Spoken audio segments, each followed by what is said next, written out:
We're perfectly aware you don't like to fight, Beachcomber. That's why we found a new job for you. Now get out there. We are counting on some gold doubloons to keep this ship afloat. Don't give me that look. Be glad we're not sending you out to the desert with that thing. Those guys never find anything.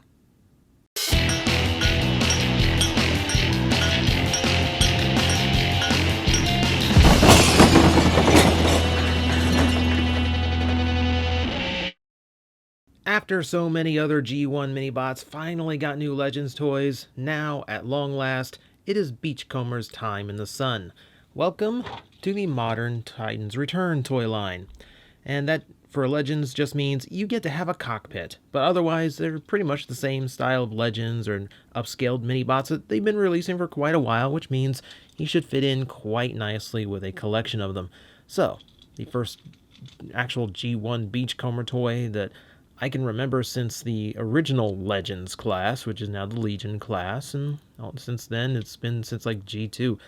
The poor boy just does not get many toys. I guess when it's all about the war between Autobot and Decepticon, the pacifist hippie of the team, not a huge priority on the front lines. But there are people who hold him dear in their hearts, and this should satisfy.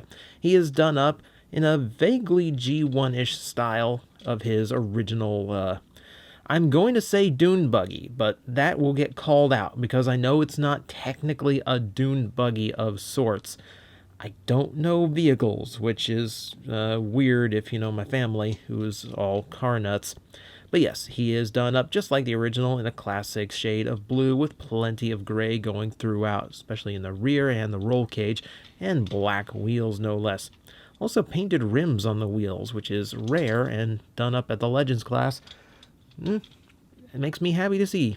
So let's see what else we got here. Autobot symbol tampographed on the front, split, so good luck finding one where that is perfectly aligned and will not bug you if you have OCD.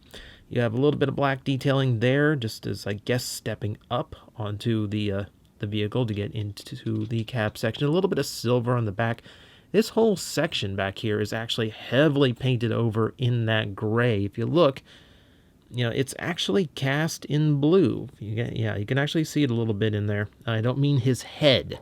It's just inconspicuous out the back, and it's supposed to look like some little engine sticking out, I believe. It's a clever way of hiding the detail. That's his head. That's clearly his head. But or maybe some kind of, I don't know, turbocharger. Like, I don't know. Imagination.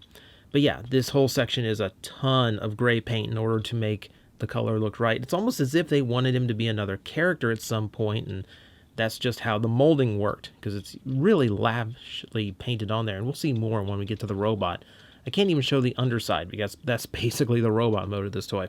He does have this, which is a little bit conspicuous, as a peg hole that seems like a gun should go there, but of course, at the Legends class, he doesn't get an accessory, and I don't have any existing guns that fit it. No current ones, anyway. It's not a 5mm port. I can try 3mm. Yeah, okay. So if I've got a tiny little weapon that has one of the tiny handles, that will actually fit. So I'm not sure offhand what weapon would actually work. I'm just trying like stuff that's just like scattered around. No, that doesn't have the peg hole. Oh well. I'm sure there's something that fits there to give him more of a I've got a gun sort of, because of course he'd have gun. Okay, so what else can we do here? Well, we're going to go ahead and open up the roll cage and get Ultra Magnus out. As you can see, he has no problem fitting a Titan Master or a Prime Master. It fits very snugly inside. Go ahead and close that up just so you can see what it looks like when it's all empty. So yeah, very easy to get a figure in and out, and easy to see them inside. Of course, that's just the nature of the vehicle mode. Let's go to the robot mode, and this ain't gonna take long. So we're going to flip the front section out like so, and then flip that down. That'll fill the gap and create some nice heel spurs for us. Go ahead and open all of that up.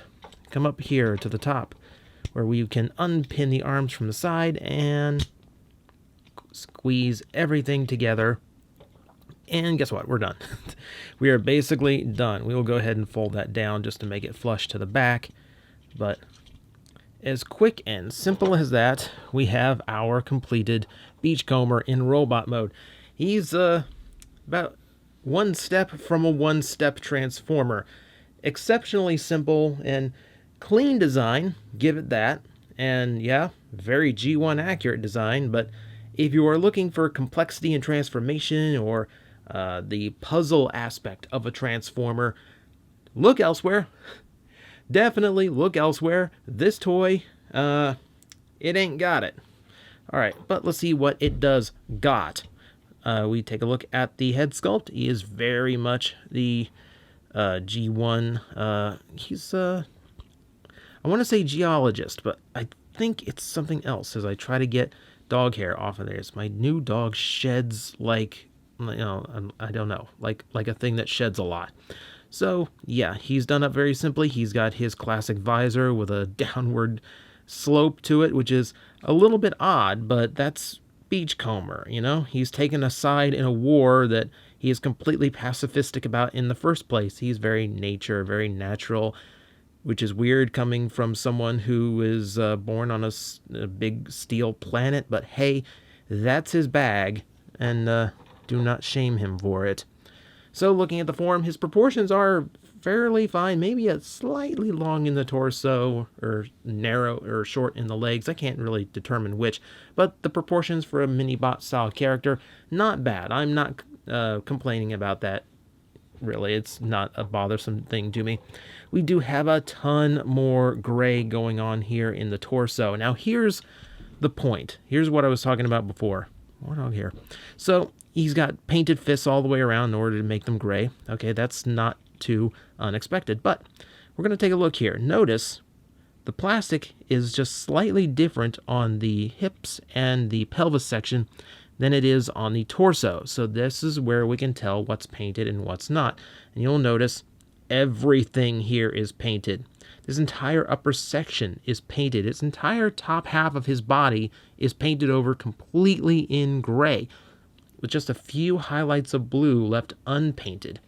That's an extensive amount of paint for a Legends class toy just to get the look correct. And that's not even enough. You've got more paint apps replicating some of his classic stickering detail on his stomach, and then a tampograph on his chest. Oh, you know what?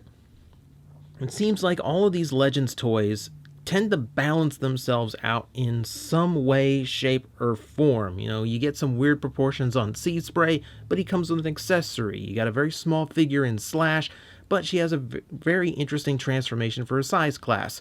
You give this boy a tiny little, few three-step transformation, but man, he will knock it out of the park as far as how much paint he got. You can definitely see where the budget's being balanced across everything. So that just leaves articulation level. So we have a head that rotates 360 degrees, a ball-jointed shoulder that is completely unhindered. Thank you for being a friend. Shoulder that's unhindered. I was going for something else. Didn't work. We're rolling with it anyway. Fully unrestricted ball joint in the elbow. Nothing at the waist. Good ball joint there at the thigh as well. Full rotation. Thigh swivel works 360 degrees. And deep knee bend. Very good. And like I said, the roll bar creates a heel spur in what would otherwise be completely hollow legs with nothing on the inside that would actually keep the figure balanced.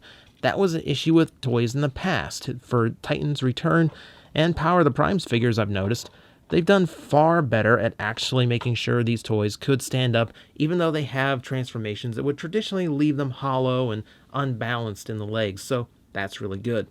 And that is really it. Beachcomber is a very simplistic transformer in the veins of something like the recent Legends Brawn or Windcharger. While you're not getting a very complex transformation, you are getting a very accurate representation of the classic G1 character, and if you remember the old toy, it's going to feel a lot like playing with that, just with a lot of modernized articulation and detail.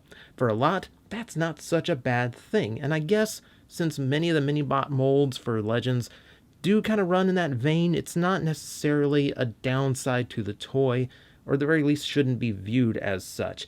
It's not the most compelling toy to play with, but if you want a nice looking beachcomber, this is pretty much everything you'd want.